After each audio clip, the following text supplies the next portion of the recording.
Hello everybody and welcome back to Katawa Shoujo, where we're continuing from where we left off.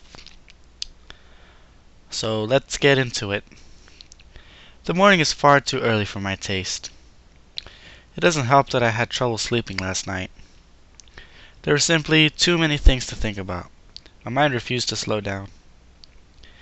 Instead, I replayed the rooftop, the park, and everything else over and over in my head. There's a small part of my mind that is still paranoid that this has been some kind of joke. That I'll meet up with Emmy at the track and she'll act like nothing happened yesterday. Pushing these thoughts to the back of my head, I throw on some running clothes and open the door. Emmy's waiting for me with her usual smile. "You're late. Or at least you're not too early, or not early today. Are you tired or something?" I find myself ruefully rubbing the back of my head. Something like that. Lots to think about and all. Emmy giggles at my mild understatement. Yeah, I didn't sleep that well either. I was actually glad you weren't early, 'cause I wasn't early either. I wonder if the same thing kept her awake. The image of her weeping face passes through my mind. What kept you up? Emmy's expression falters, but she quickly notices my curiosity and forces a smile. Nothing important. She's obviously not telling me something. The question is, should I press the issue? Something's clearly bothering her for a while. I want to help her, but would it come off as being nosy? She's got to know that I care about her, though. Are you sure? If something's bothering you, I'm here to help you. Sort it out, you know. Emmy laughs then, but it's not her usual laugh. There's an edge to it and seems almost bitter. Sort it out? I'm not sure if it can be sorted out, Hisao. A grim smile crosses her lips. It's like a smile of resignation. I don't think you can help me anyway. That hurts. I don't want to say that it hurts to her. I don't want to say that it hurts to her, but it does. Doesn't she realize I want to be there for her when things go wrong? Well, I won't push you on that matter. But I'm here for you if you decide later and you'd like to talk about it. It might help. I can see the debate raging behind Emmy's eyes. It seems like she wants to tell me, but she's not sure whether or not she can. Hey, forget about it now, okay? We've got running to do. The mention of running something that she can handle brings Emmy back to her usual self. Right! Hurry up and stretch out, Hisao. We've got to get moving. She takes off like a shot far quicker than I'm used to. Still, I try to keep my pace with her, recklessly testing my limits. It gives me a feeling of freedom, like my heart is no longer important. I find myself wanting to laugh, filled with the feeling of moving beyond what I once called my boundaries. The nurse's warnings to not overdo things echo in my mind, and I disregard them. This feeling I have, the willingness to risk a heart attack or something so trivial as a morning run, feels out of character for me. But is it? Or rather, should it be? I got a weak heart, sure. It'll never be capable of the kind of speed and endurance Emmy's capable of. Though I probably wouldn't be able to get that good even if I had a healthy heart. As we round the final bend, I feel my legs screaming in protest, but it's the first time I ignore them. I accelerate to finish at a sprint, nearly catching up with Emmy. That was never going to happen, of course. Still, I feel surprisingly good. Of course, my legs feel like they're about to catch fire, and I'm having trouble staying upright. But there's been a shift of some sort today. And it's all thanks to the girl grinning at the finish line, waiting for me. That felt a little faster than usual. My comment is met with a grin and a shrug. Can't have you think I was going to go soft on you now, can I? But you managed to handle it just fine. Well, I couldn't have done it without you. Still feeling the high from the run and moved by a surge of gratitude, I seized Emmy in a hug. Thanks. Really, I'm not just saying that. I'm in your debt. Emmy seemed flustered by my words, squirming uncomfortably. Don't be silly, Sal. Someone had to haul you out here, didn't they? And it's not like you're not doing anything for me, right? I needed a running partner, remember? I shake my head, still pointedly not letting go of Emmy, who stops squirming and merely looks up at me and with a quickly deepening blush that almost seems out of character. No, that's not true. You wanted a running partner, but you didn't need one. If I hadn't shown up the day after the festival, you would still run, right?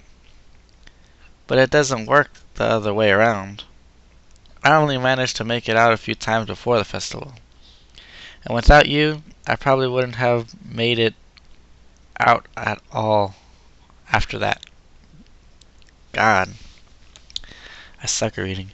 Emmy smiles at me and prods my chest with one finger. You are pretty lazy, Sal. Hey, I was giving you a compliment. Well, you're welcome, I guess. I'll pay you back somehow. Well... That's not necessary, you know? I mean, I kinda like you, Sal. And being able to run with you in the morning isn't exactly a bad deal for me either. So... For someone who gets so much praise, she seems unused to gratitude. I can't think of anything else to say, so we fall silent. I become aware of Emmy's breathing, on her dampness of her clothes, and of the scent of her. Coming off of anyone else, it would stink. Coming off of Emmy, it fits her in a way nothing else could. Her skin is cool, slick and sweet, and the breeze causes goosebumps to rise. Almost without thinking about it, I lean down and meet Emmy's mouth, which has already moved to meet mine. Her lips are soft, and she hums happily as we kiss, sending vibrations from her mouth to mine. There's a startling rightness to everything about this moment. We fit one another perfectly. The kiss ends and I finally let my arms back on her sides. Emmy is smiling warmly at me and giggles again. Come on, Asal, we better go see the nurse. Then it happens. As she turns to begin walking, she gives out a tiny yelp and stumbles forward. Emmy! Look at that. She looks like she's freaking mad at me or something. I leap to steady her and notice with some concern that she's favoring the same leg as last night. Your leg! Emmy seems panicked and pushes away from me. It's fine! My expression must seem hurt, because she hastens to apologize. Sorry. Didn't mean to push you like that. I was just... She stumbles for something to say. It's nothing, really. Hey, don't worry about it. She's so flustered I decide to shrug the whole thing off. But there's a cold feeling in the pit of my stomach. Now that won't go away. I'm sorry I'm stopping so much. I'm like burping. Silent burps. I tried to step in and help her, and she pushed me away. Smiling, I shoved the thought into the back of my head and concentrated on Emmy. I just don't want you getting hurt, that's all. You don't have to worry about me, honest. I'm fine. Yes, you say that, but I don't believe you. Why don't you tell me what's wrong? It's like she gets offended by my trying to help. What am I supposed to make of that? I'm still trying to sort out what happened on the track as we arrive in front of the nurse's office. Emmy raises her hands and knock, hesitates and turns to me smiling guiltily. Hey, can you do me a favor? Of course. Can you tell the nurse that I'll see him later? I just remember that I've got some stuff to take care of before class. So I really need to get moving. I peer at her closely, and she fidgets under my stare. Yeah, she's clearly just avoiding the nurse. That leg of hers. Well, whatever. I said I'd help, and so I will. But I'll make damn sure she sees the nurse before the day's out. Yeah, okay, I'll let him know. I mean, it looks like I just given her a pony for on Christmas. Thank you so much. You're the bestest, Hal. I am rewarded with for my complicity in her lie by a kiss that makes it all worth it. Or so I tell myself. As Emmy heads out of the building, trying hard not to let her limp show, I knock on the door of the office. Ah, Sal, come on in.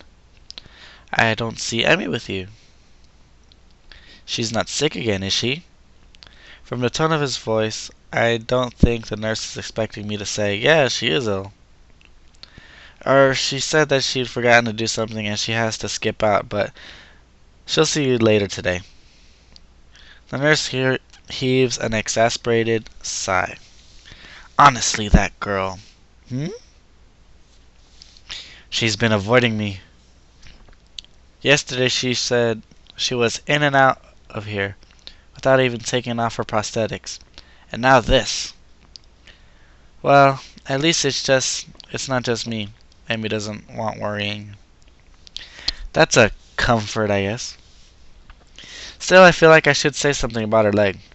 I said I'd lie for her, but she really needs to see him. Now that you mention it, she was limping pretty badly today.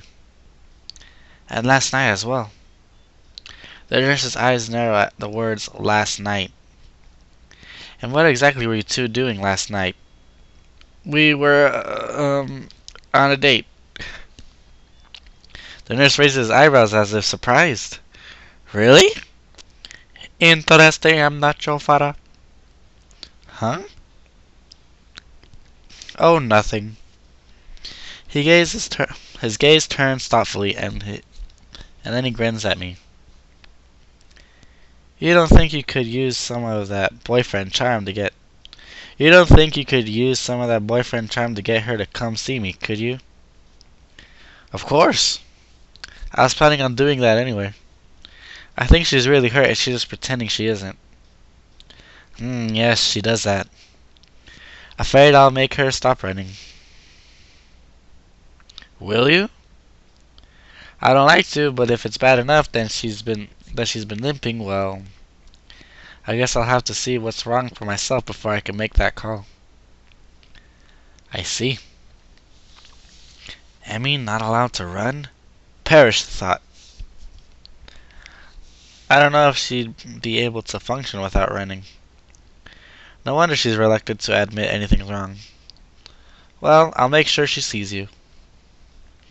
Good. Oh, and before I forget, he grins at me in that way with like a vaguely threatening manner. Don't forget that I know what your medications are on, or what medications you're on. You be careful around him, you got it? Wow, he looks serious too. Got it, fool. Don't hurt Emmy. What a dream of it. Grand. I hate for you to be late. Huh? Late as in late. Late Hisao Nakai. Uh, he frowns briefly, dissatisfied. Sounded better in my head. I get the joke. Well, at any rate, get out of here before you miss your first class. You've got things to do, I'm sure. Shoo! As I leave, I notice the nurse pulling out his phone and dialing a number. Miko, your daughter's being a pain in the ass again.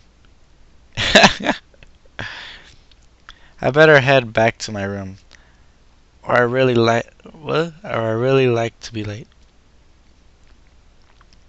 Hey, wasn't he supposed to check on my heart rate? The lunch bell sounds, and I bring myself out of the stupor. Stopper? I slipped into during the morning classes. My lack of sleep last night, coupled with the increased pace of my morning runs, has left me a little exhausted. Despite that, I find myself skipping stairs up to the roof. There's a thrill of excitement now, in addition to the pleasure one gets from eating lunch with one's friends. True, both Amy and Rin are still my friends, but Amy has become more than that now. Rin is back in her usual spot on the roof, almost as if she'd never been absent. Feeling better, I take it? A raised eyebrow in reward for speaking. Better than what? Better than you felt yesterday. Ren gives my question some serious thought. I'm not sure. What the hell? I think I might have felt rather good for some of yesterday, but it's all fuzzy. Too much cold medicine? Well, I was asleep, and that usually is pretty good. But I can't remember what it feels like to be asleep, because I'm not conscious for it. It's a real problem. Then again, if I knew how good it felt, I might not sleep anymore. But this way, I keep trying, so I guess that's how I can keep from being overtired. An eternal mystery to keep you sleeping at night? Maybe mystery is the wrong word. Intangibility might be the proper way to describe it. I see. No, I don't see at all. I have no idea what she's talking about. But that's okay, since I rarely do. Do you remember what sleeping feels like? Like yesterday. Do you remember what you felt like sleeping yesterday? Well, I actually didn't get a lot of sleep yesterday. Maybe that's because you remembered subconsciously. Actually, I think I was worrying about Emmy. Does Emmy worry enough about herself? I hadn't considered that, but it gives me a pause. True, but would she ask for help if she needed it? Rin frowns and I raise an eyebrow. Will I give a proper answer? Will I get a proper answer? Probably not. Is there something she should be asking for help with? Her leg, for starters. This seems to catch Rin's interest. Leg? It's hurt, but she won't see the nurse about it. Rin shakes her head in disapproval. You have to make her. Like she makes me go to class for her own good. Otherwise, she could lose her leg again. Then that's just too weird. Losing things twice? Especially if you don't find them again to begin with? Unless prosthetics are the same way as finding something. But that's a different kind of loss, isn't it? I think so. I wonder. Wonder what? Excuse me. Emmy seems to have snuck up on Rin and I, though Rin doesn't seem especially surprised, which is itself unsurprising, I suppose. Rin manages to sit herself upright quite expertly, throwing her upper body forward and using her momentum to right herself. Your leg. How's it feel? That earns me a frown and a bit of a glare. It's okay, I think. Not worrying about it? Tell that to the nurse. He's quite insistent that you visit him, you know. Amy pouts like I've just told her she's been grounded. He worries too much. It's not a big deal, just a little soreness. I try to resist rolling my eyes in exasperation. If it's nothing, then you should have no problem seeing him, right? Amy narrows her eyes suspiciously. Did he put you up to this? Well, maybe. A little.